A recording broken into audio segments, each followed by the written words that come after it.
Welcome into the Sportsmemo NFL Every Game on the Board podcast with our first guest up, Teddy Covers. Teddy, welcome to the pod. How are you? Hey, Drew. What's the good word today, my friend? Hey, we got Saturday games, Sunday games. You're hitting 67% NFL sides, 62% NFL year to date. You tell me, man. What am I missing? Oh yeah, I mean it's been a real good run. We had a great start to the NFL season. The beginning, late October, beginning of November was pretty mediocre, and then we've been red hot since Thanksgiving. 73% since Thanksgiving, 4-1 last week. So see if we can keep it rolling, man. The NFL has been good. Although I'll tell you what, this week's card is not a deep one for me. There's not a lot that I see that I'm excited about. There are a handful of opportunities out there, but some weeks I got 7-8 games on my short list. This isn't one of those weeks. Yeah, no, but I mean, we're getting late in the NFL season. It's an efficient market, the NFL, a lot of eyeballs on it. So as we get down here towards the playoffs, that makes sense. So you got to kind of shaping up your card. And hey, you've been doing it for years, Teddy. 58% since 2015. I don't really want to say anything. Not that I can say anything to help you, man. 58% over the last 3 years is good stuff. Let's get into the games. We got Saturday, 107-108 Washington. Tennessee, 37 the total. Looks like Tennessee laying 10 at home. What are you thinking about Washington, Tennessee, Teddy? I mean, it's a pick your poison game here. All right. I cashed with both these teams last week. The Redskins, and the concept was Jacksonville can't be laying 9.5 or 7.5. Not, I want all my money on Washington right now. And I was right. The Jags couldn't be laying 7.5 in that game, and the Redskins ended up winning straight up and keeping their playoff hopes alive. It wasn't a bet on Washington as much as it was a bet against a team that had no business in that point spread range, being in that point spread range. Hence the bet and, of course, the winning ticket. But, that didn't make me excited to jump on the Redskins freight train. Washington is a bottom-tier NFL team at this stage. They're down to a fourth-string quarterback who, last week the two biggest plays were two tip passes. And they both... bank error in your favor, ended up in Redskins' hands, one of which went for a touchdown, the other of which was an interception on the other side that saved the game at the end. But, yeah, Washington's alive at 7-7 to make a run, but we know they're not good. They're a hard team for me to back, especially off a straight-up win. I don't think they can do it 2 weeks in a row. But, are you excited about laying doubles with Tennessee? I mean, even last week, in the game they dominated against the Giants, pulling teeth with that squad. Derrick Henry is the offense. And Henry's had, 6 touchdowns and 400 yards the last 2 weeks. Is he going to have everything left in the tank here? And even if he does, the Titans are not built to win games by the margin. This is a defense and run football team. Talking about double-digit spreads with Tennessee. Now I'm curious. I should have looked this up before I came in here. I want to know the last time the Titans covered doubles. Because I'm pretty sure it's been a while. I'm going to look that up while you're introducing the next game. They have not been double-digit favorites this year. The one time they were close, they played the Jets. They were laying 9 in that game. They won it by 4. Guys, on Sportsmemo.com, Teddy has his rest of NFL and college football season for $499. That gets you all the way through the Super Bowl props package, national championship, both college and NFL, and it's just less than $500. But with coupon code FB199 at checkout, that's FB199, you can take $300. That's what we're doing at sportsmemo.com. You can take $300 off and just get his rest of the season for under $200. It's a hell of a deal. We'll run it for a couple more days. We said it on the opening line report, and we'll have it good for a couple more days here. FB199 at checkout. You can get Teddy's rest of NFL and college football season. As you'll hear here, he knows his stuff. 58% in the NFL, been good in college as well. And Teddy, or any handicapper, Teddy's a great choice. Coupon code FB199 at checkout. Get the rest of the NFL college football season on sportsmemo.com for less than $200. Teddy, I went back and looked. I got to jump in. I went back and looked. The last time the Titans were double-digit favorites was 2013, the final year of the Mike Munchak era. Oh, they lost that game straight up at home to the Jags. The last time they covered as double-digit favorites, Jeff Fisher was their head coach. It wasn't even his last year. This is 2009. They were minus 14 against St. Louis and won that game 47-7. That's the last time the Tennessee Titans covered as double-digit favorites. That doesn't make me want to bet Tennessee, Teddy. Well, you could say they're due. That is an angle. We'll see if it's good. Saturday at 4:30 Eastern, 1:30 Pacific. We got the night game. Baltimore at the LA Chargers. 44 the total. Looks like the Chargers laying 4, Teddy. Yeah. I'm not excited about this game. I mean, this is going to be a fun game to watch. From a wagering standpoint, I think there are legit reasons to bet against both of these teams, which probably means I'm not going to get involved in this one. Chargers are coming up. It's not just a big win. That was an unbelievably big win for the Chargers. I'll say it's not just their biggest win of the season. Probably one of the biggest wins of the Phillip Rivers era. Going into Arrowhead, trailing by 2 against a team that had beaten them, a divisional opponent that had beaten them 9 straight times with the division title on the line. If they lose, you're going for the 5 seed now. Good luck with the wild card chase. Instead, they rally from behind, 2 late touchdowns, the 2-point conversion, steal 1 at Arrowhead, and now they got to come home. Keep their heads about them. Now they're tied for the division lead. A team that hasn't been in the playoffs since 2013 under Mike McCoy. One playoff win dating back to 2008 when Norv Turner was still early in his tenure in LA. So, they're in something, I'm not going to say uncharted waters, but we haven't seen the Chargers in these spots.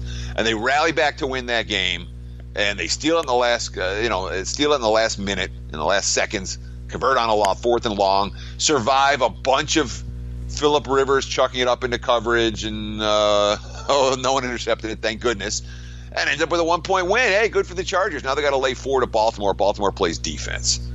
I'm not so sure this Chargers offense is going to be capable of moving the football as effectively. Keenan Allen's supposed to play. Melvin Gordon's supposed to play. We're going to see Chargers money at some point as these probables become upgraded into playing. Yes. And, of course, no one's looking at Baltimore. And people looking at Baltimore saying this team's garbage. Look at their wins. They beat Cincy, Oakland, Atlanta, Tampa Bay since Lamar Jackson took over. That's not a who's who of good teams by any stretch of the imagination. But the Ravens' defense is real. It's real in every way, shape, and form you can say a defense is real. And when you look at Phillip Rivers and how he's throwing the football and chucking it out in the coverage, this is a defense that can make plays against him. And I worry about that. I worry about the spot for LA coming off that big win. But if Baltimore falls behind, they're dead. Lamar Jackson cannot pass them back into a ballgame. It's not going to happen. So if it's a 14, if the Chargers are up 14-3 midway through the second, Baltimore is already up against it. It's not an easy handicap. I'll just leave it at that. This is the game where, in my mind, it makes a lot of sense to live bet this game. If Baltimore can run the football, they're going to be live to win it. If they can't run the football effectively, they have a chance to get blown out. And I think that's going to be apparent in the first couple of drives of the ball game. So maybe one that you get involved with after kickoff, not before. Teddy, on to the Sunday slate. December 23rd, 101-102, Tampa Bay, Dallas, 48 the total. Looks like the Cowboys laying 7 in Jerry's world. Yeah, I mean, we talked about Tampa last week. We talked about a bunch of teams last week. But we talked about the Bucs, and I was like, after the way they lost that game to the Saints, where they had them at halftime, and then the one block punt led to a complete collapse meltdown in the second half of that ballgame, losing by 2 touchdowns. I'm like, I don't think this team is going to respond well to adversity. I worry about them on the highway at Baltimore. And the Ravens weren't capable of, putting the nail in their coffin. And they got the win. They won by 8. The line was 8, 8.5. Tampa, in many places, was graded with a W in that ballgame. It didn't make me feel anything better about the Bucs. They lost that contest. And you're talking about a bad team with probably a lame duck head coach at the end of the season, heading on the road. I don't trust Tampa here, not even a little bit. The question is, do you want to lay a touchdown with Dallas? I mean, the Cowboys, of all the Dallas has been good at a bunch of roles this year. Long term, they've been lousy home favorites. And I know I got to cover with them in Philly on that game. Was it the Sunday night game when they played the Eagles? And they yeah. And then I got I forget if it was Sunday afternoon or Sunday night. They all run together now. But in terms of what time the game was played. But the bottom line is I got a cover I didn't deserve with Dallas getting the touchdown in OT to win by 6. They got a cover they didn't deserve against the Redskins on Thanksgiving. A missed extra point got them the money there. It's not one of these home fields that you're like, yeah, I feel really good about laying this with Dallas. That being said, Dallas is a better team. I wouldn't be surprised if they smack them. And if I am playing this game, I would only look at the favorite, not the underdog. Even though Dallas got shut out last week, I'm not. It was a bad spot. They faced an underrated foe in Indy. This is not an underrated foe in Tampa, and it's a much better spot in a circle the wagons game for the Cowboys. Teddy, I got a question for you. Tom Brady over under 0.5 Super Bowl championships here on Under. out. Okay. Under. So is the New England dynasty over? Yes. Well, we got Buffalo, New England, 44.5 the total. Looks like New England 13.5 or 14, depending where you're shopping. Mostly 13.5s out there. What about Buffalo, New England, man? Yeah, and I answered is the dynasty over a little bit too quickly because it's not like there's anyone else in this division that's about to step up and knock the Patriots off their perch. Maybe in 2019, it's possible. But I mean, the loss of Josh Gordon matters for New England. I know he doesn't have a ton of big play touchdowns this season, but when you look at the Patriots, and their struggles when they've struggled, they're struggling because Brady's under pressure and he can't get the ball out quickly. The running game hasn't been there at any point this season. Held under 100 rushing yards, 3 of their last 5 ball games. It's a team that has to throw the football to be successful. And when you're taking away a legitimate playmaker like Gordon, I know he hasn't had a monster year, but he's been instrumental in New England's success. And yeah, wide receivers are plug and play, just like running backs are plug and play, and Brady's still Brady. Brady's old. All that being said, betting against New England at home in December has not exactly been a money-winning proposition, and it's certainly circle the wagons time for a team that has proven to be capable of circling the wagons. And it's a Bills team that, when things go south for Buffalo, it gets ugly. The 41-9 loss to Chicago, the 47-3 loss to Baltimore, the 22-0 loss at Green Bay, the 37-5 loss at Indy. I mean, on and on down the line. When you're seeing when this team's outclassed, like they were against New England, in the first meeting between the two, 25-6, the Patriots get the win and cover. But when Buffalo's outclassed, they're hopeless. They haven't been outclassed of late. Who they played? The Jets, the Jags, the Dolphins, the Jets, and the Lions last 5 weeks. They only covered 2 point spreads during that span. Won 3 of the games in straight-up fashion. No blowout losses, obviously, during that stretch. And none of the teams they were playing was good enough to blow them out. New England might be good enough to blow them out. They're certainly a team that has had plenty of success against the Bills in recent seasons. Certainly a New England spot in that regard, with Buffalo coming off a rare victory thanks to a missed extra point and a missed field goal from normally reliable Matt Prater. But I'm not excited about the concept of laying a big price with New England even in this spot. I'm really not. Patriots have covered a couple double-digit spreads this year. They were 14 in the first meeting against the Bills, covered there. They covered 13 against the Jets. They covered 11 against the Colts. But, of course, their last time as big chalk against Miami, well, we all know what happened in that game. They didn't sniff a point spread cover there. No, and lost in one of the more exciting finishes in South Florida, where they have had trouble, although heading back home, it's a tough one, Teddy. I mean, 13, it's a big number, but I can only take Buffalo. Let me make it clear. I can only take Buffalo in this game. I do not want the Patriots this week. Teddy, next game up, we got Carolina. Sounds like without Cam Newton, and I'm kind of mad about it. I was looking to fade him because I was thinking he's injured, and it's kind of like fading a starting pitcher in MLB. You get a game or two where you can really kind of go against them. But in this one, we got Atlanta, Carolina, NFC South matchup. Used to be a big matchup. This year, not so much. 3.5 Falcons laying on the road. 43.5 the total. Yeah, Taylor Heineke is going to be the QB. in his third season out of Old Dominion. The guy was a good college quarterback.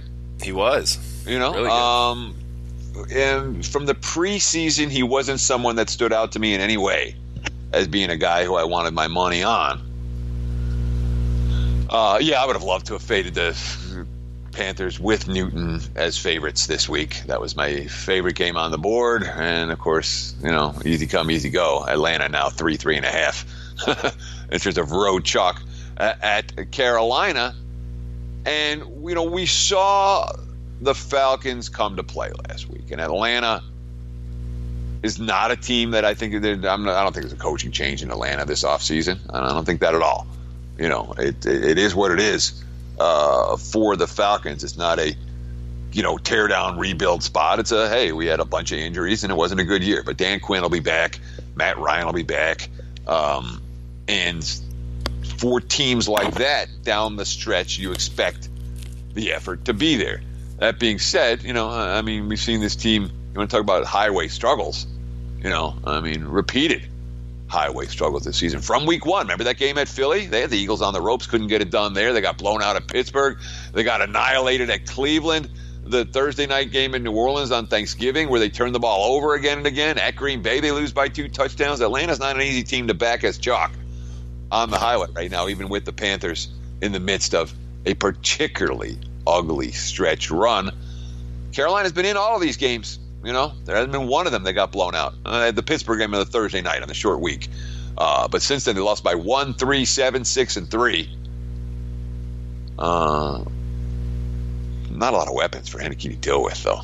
That's Heineke to deal with. That's my biggest concern here. But I'll tell you this. You know, Atlanta at +3 is a great bet. Atlanta -3.5, not so much.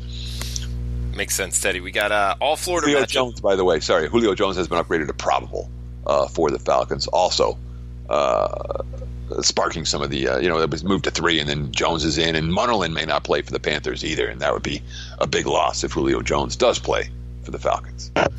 Teddy, we got a low total here. Jacksonville, Miami, 38. Looks like the Dolphins laying 4 in Hard Rock Stadium. How would you look to bet the Jags and Dolphins? Well, I've been betting against the Jags pretty regularly. It's a great success. Yeah. In that regard, I bet against the Jags at Buffalo. Bet against them. I did lose the game against Indy where they got the 2 field goals, and that was enough. But I bet against them against Tennessee. I bet against them against Washington last week, and I'm really tempted to bet against them here. You know, I don't know who out there thought that Cody Kessler was an answer.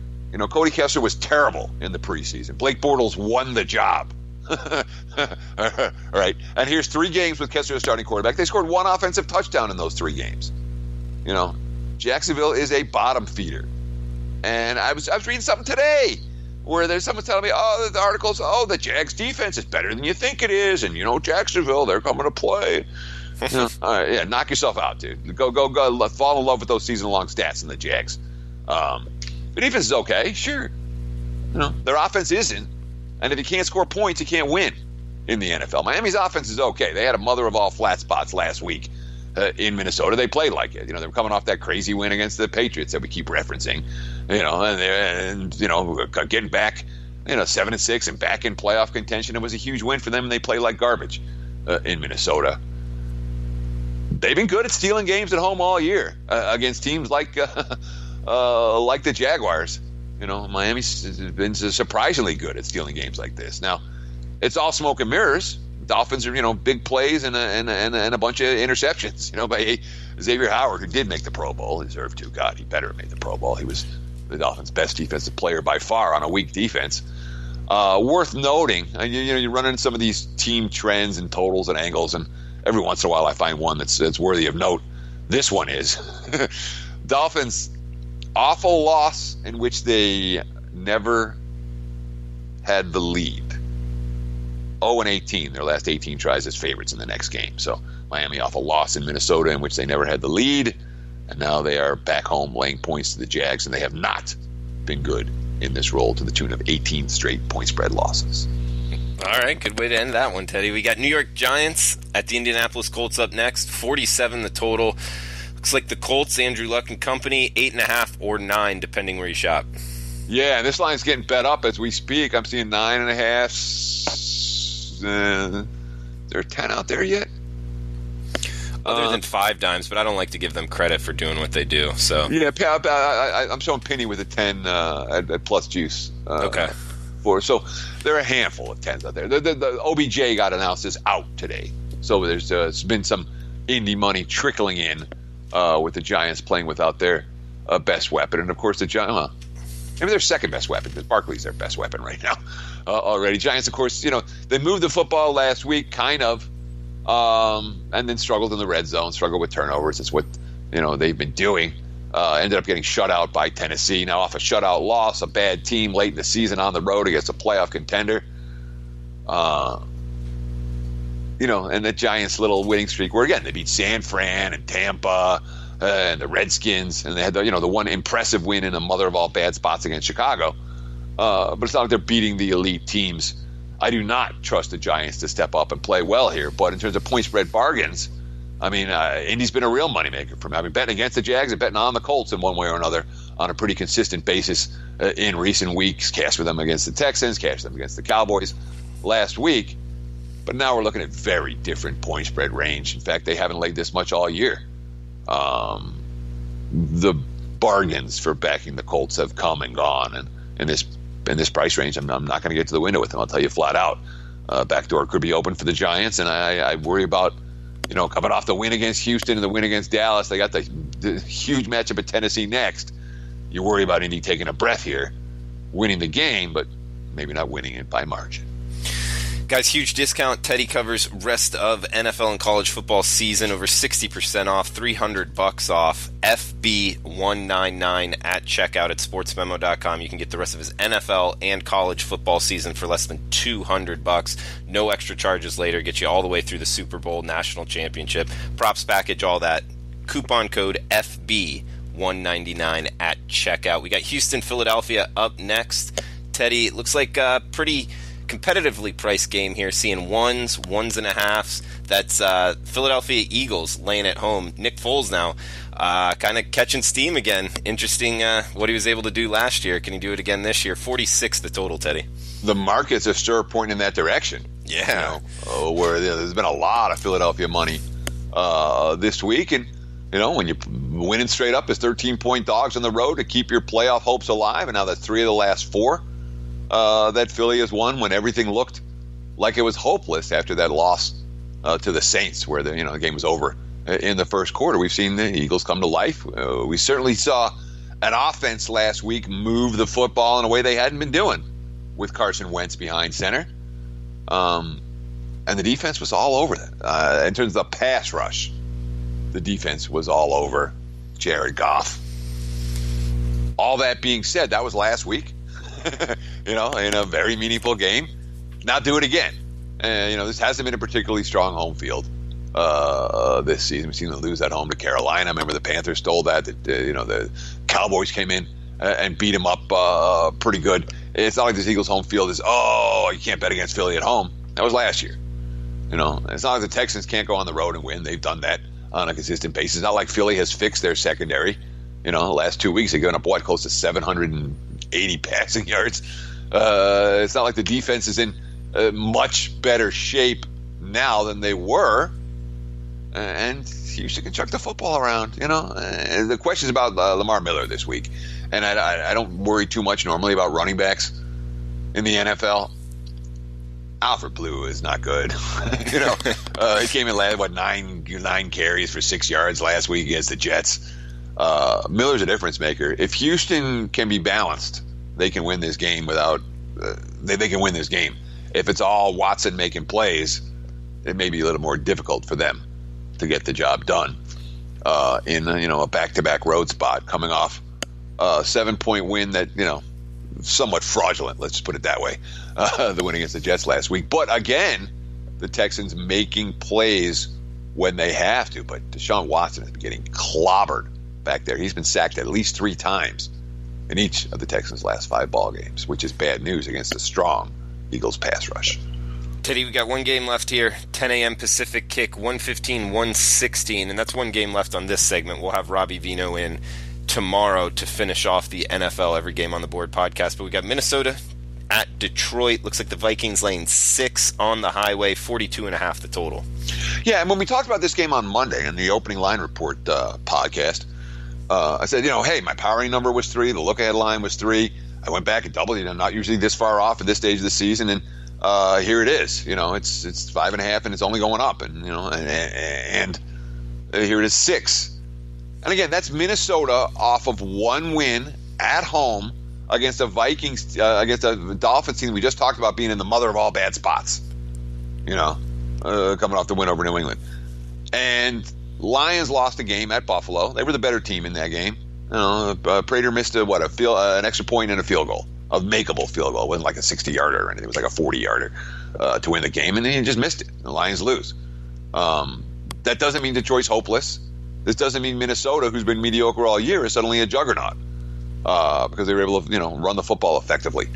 The Lions' run defense has actually been pretty good lately, and of course, we've seen what happens to Minnesota when they do not run the football effectively. However, when these two teams met earlier in the season, the Vikings ate up Matthew Stafford was something of an understatement. 10 sacks for Minnesota in that ballgame.